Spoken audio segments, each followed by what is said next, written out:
What's up, witches? I'm finally back with another witchcraft or paganism related video, whatever category you want to lump it in with. But either way, this video is long overdue. I meant to do this follow-up video much sooner after I did part 1 of how to use the runes, but then honestly I just had a couple videos that I really wanted to make and that were more timely, like with all the Wheel of Time stuff and while that show was coming out and whatnot. So I decided to just let myself have some fun with the channel for a little bit. So here we are 4 months later, and I'm finally ready to talk about how to use the runes part 2. So in this video I'm going to be delving a little bit further into my own personal practice. So these tips, methods, tricks, and techniques are just all from my own noggin. So take them, use them, adapt them, or disregard them as you will. But for part 2 of using the runes, I want to talk about how I personally like to use the standard or like more typical witchcraft or like Wiccan method that you will see for creating your own sigils, and how you can adapt that very easily into using the method to create your own rune symbols, bind runes, or like protective rune spells. So what do I mean by that?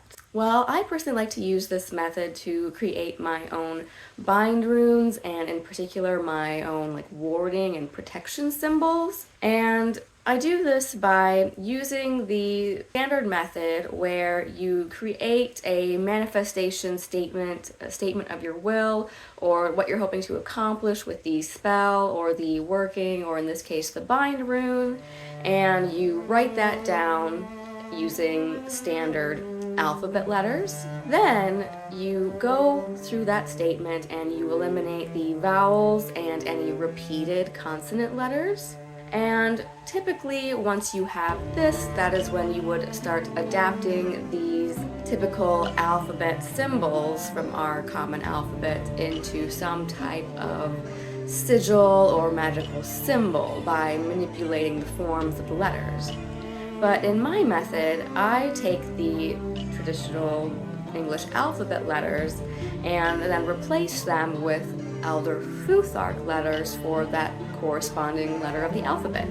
And I'll insert some little videos here that I took of myself doing that so that I can demonstrate for you exactly what I mean. So what I'll do is write down my statement. In this case, I chose I am protected, and then I went through all of those letters once I had written them out, got rid of the repeating letters, and then got rid of all the vowels, wrote down the letters that I was left with, and then you take those letters and replace them with rune letters. And at first, I admit I wanted to write down Wunyo as the letter for P because it looks so much like the letter P, but Wunyo makes like the W sound, or like maybe sometimes a Y sound depending on how you use it. So you want to use Perthro for the P or P sound in protected there. And then after you've done this, it's kind of up to you what you want to use this for. You can just kind of use it as is and use it to create kind of a magical spell or sentence. Or what I like to do, and what's optional that you can do, is then take those rune letters and use it to create a rune stave or a bind rune. And bind runes are not really historically attested to. We know this fact, but that doesn't prevent us from being able to use them as powerful magical symbols that we know that they were used for, and adapt that into our own modern magical workings. So that's basically what I do here.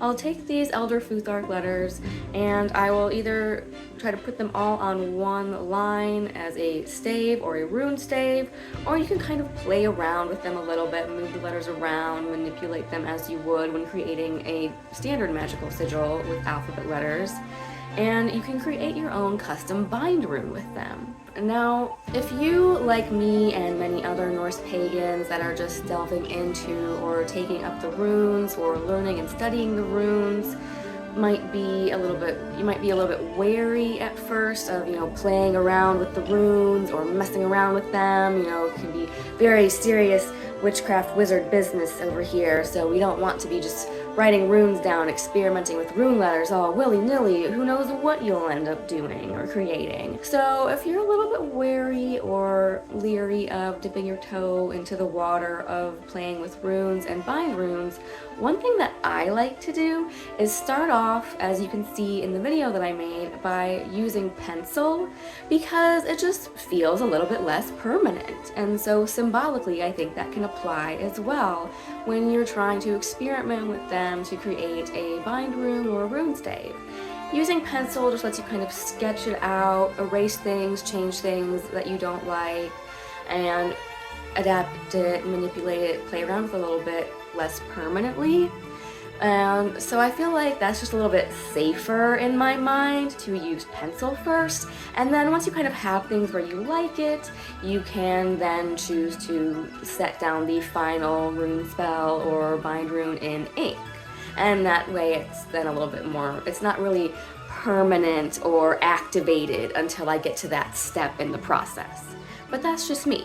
For my own home protection wards, I actually still like to use pencil for them to draw them out. And I think this just stems from the first time that I ever started utilizing wards and making my own sigils was when I was still living at home as a teenager.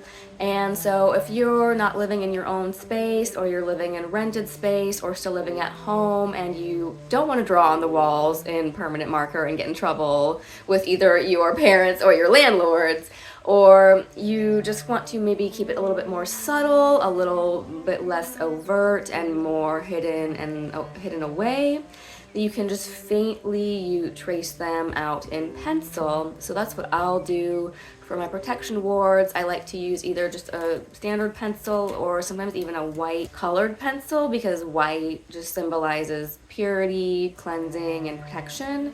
So, and it also just even makes it that much more hidden and secret.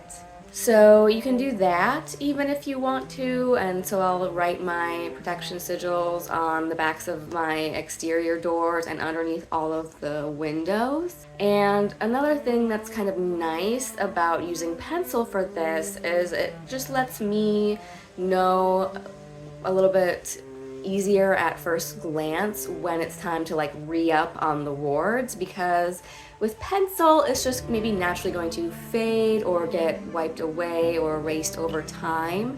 And so I would notice when I was doing this as a teen that whenever I would start to feel just like energies and things intruding on my personal space in my bedroom, that was when I like couldn't find the marks anymore that I had drawn myself, and so they had either just gotten wiped away or were just so subtle that I couldn't even see them anymore at that point. So that just lets me know with a very easy visual reminder that, hey, your marks are fading, it's time to re-up on the wards.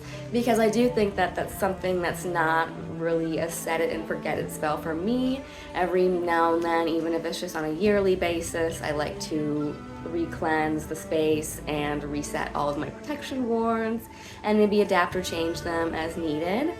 So that's just something that I like to do, and you can even use chalk if you would like for this. And then that way, yeah, it's just really easy to refresh it as needed or as the markings fade. And it also just keeps it a little bit less permanent and easy to erase and get rid of if you need to. Along with this, I will also leave you with my own personal method that I created for forming these protective wards and symbols as a teen, and as someone who is just a self-admitted otaku and anime nerd, I am calling this the Witch Hunter Robin method.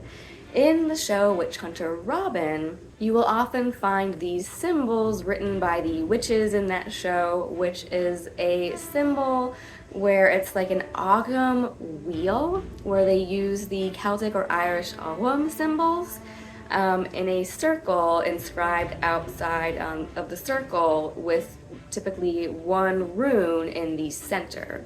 So I just took that and adapted it as a little baby witch and used that method of combining Ogham and runes to make my own protective symbols or sigils, and it worked so well that here I am like 15-20 years later as a full-blown practicing Norse pagan witch.